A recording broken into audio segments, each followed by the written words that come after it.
The Lord be with you. A reading from the Holy Gospel as written to us by Matthew. I'm going to give you the point before I read the Gospel, or otherwise I know you'll go down a different road. What you seek is what you're going to get.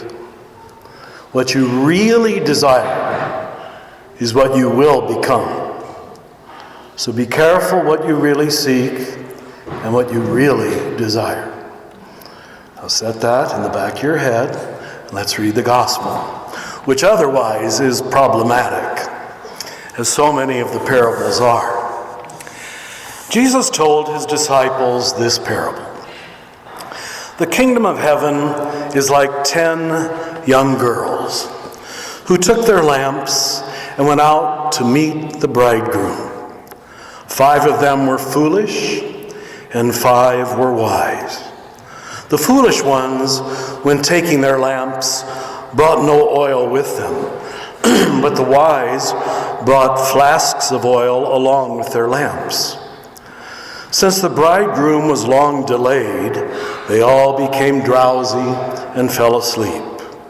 And at midnight there was a cry, "Behold, the bridegroom is coming.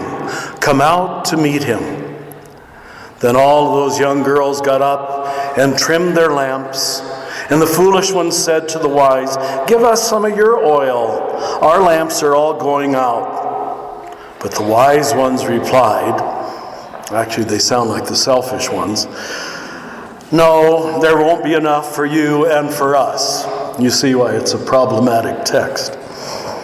"So you go instead to the merchants and buy some for yourselves." While they went off to buy it, sure enough, the bridegroom came.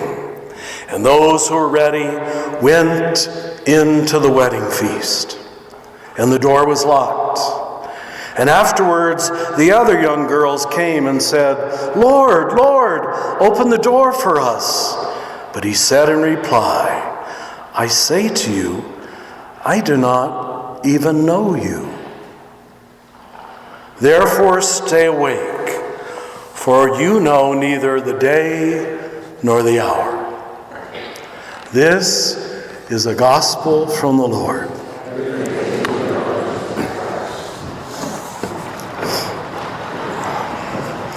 If read straightforwardly, there's really not much good news in this gospel at all. It's a typical good girls win, bad girls lose. Jesus doesn't talk in that simplistic way. You have to read the text closely. It's filled with subtle hints. This is a gospel only if you understand what it is not saying. Now, what you'd expect for an end of times gospel, and that's what this is, as the Sundays in November always are, we're accustomed to thinking of the end of time as a courtroom scene, as a judgment, as an Armageddon, a catastrophe, something to be afraid of, a big threat. Well, what do we have here? A wedding feast. So this should set you up. This is not going to be business as usual. We have Jesus talking about a wedding banquet.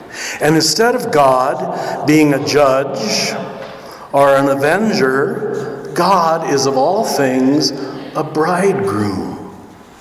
Oh, this is drawing you in if you're listening closely.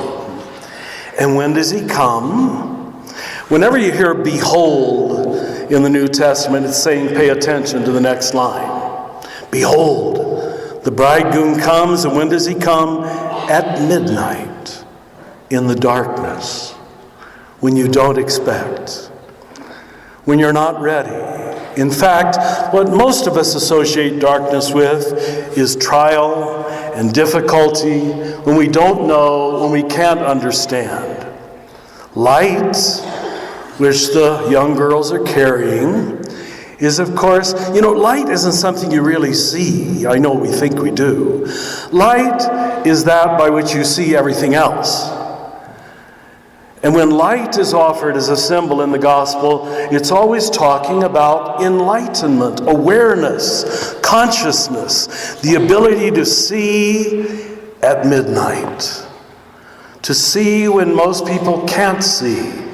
In other words, darkness is often the greatest teacher.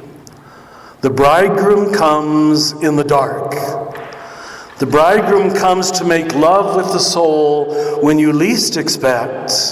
In fact, and I bet every one of you in this room could tell a story about you learned the most in the middle of your suffering. Light, when everything's working out and perfect and beautiful, you don't learn very much, you just enjoy it. But when you're really taught is at midnight in the darkness. Now, you have to do your homework ahead of time. If you've never gone on the spiritual journey, you won't be prepared for darkness. That's what the symbol of having their lamps ready means. No one else can do your homework for you. That's why the girls can't give it to the other girls. There's no second-hand religion. I'm sorry. No one can be enlightened for you. Now, we can help one another by going on our own journey and inviting them along. But each one of you in this room, I'm sorry, you have to grow up for yourself. There's no second-hand religion. We used to say God has no grandchildren. God only has children. And you have to know the journey for yourself. But the story gets better, I think. Normally, you would expect that if this is the final state of affairs, there would be judgment on moral requirements. There's not a single moral requirement listed, only awareness, only consciousness, only inner seeking, inner desiring. The selfish little girls appear to be saying, get your own oil. But in fact, they're saying, the point is that you have to do the journey for yourself. But it gets better. That final line that probably you thought was just a throwaway line, or even a cruel line, I do not know you. I'm sure, I hope, previous preachers have told you this. The word know in the Hebrew language has, yes, this idea of mental knowledge, but it also has the idea, get ready, of sexual intimacy. We call it the same thing. In the English language, we speak of carnal knowledge, embodied knowledge. The knowledge you have of God cannot be heady knowledge. It has to be intimate intercourse, intimate exchange that often comes in darkness, in the middle of the night.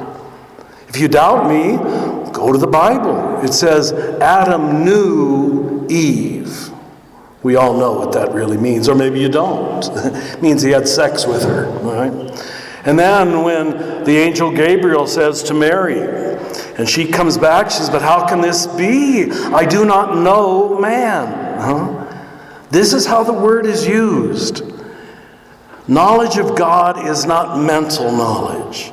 It's not rational knowledge. It's not heady knowledge.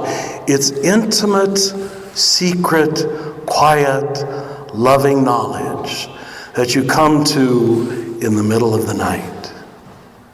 Behold, the bridegroom comes. And only people who are ready to know the ways of the Lord. I've met black women in my life who love to talk this way. They talk about knowing the ways of the Lord. Those who know the ways of the Lord, how the Lord works with subtlety and freedom and grace and one-on-one with each soul, as if each soul is a unique encounter. That's carnal knowledge of God. It's not in the head, it's in the body. Carne, body. Carnal knowledge is something you know in the heart and the soul and the body. That's a completely different way of knowing. And that's why in some ways our many church services frankly fall so short. And people leave pretty much as bored as they were when they came. Because it's hard to communicate carnal knowledge in this setting. It happens at midnight when you're alone and lonely and you don't understand and it doesn't make sense. And you call upon the Lord and then you know His grace, His mercy, and His salvation. Behold, the bridegroom is coming, but coming when you least expect.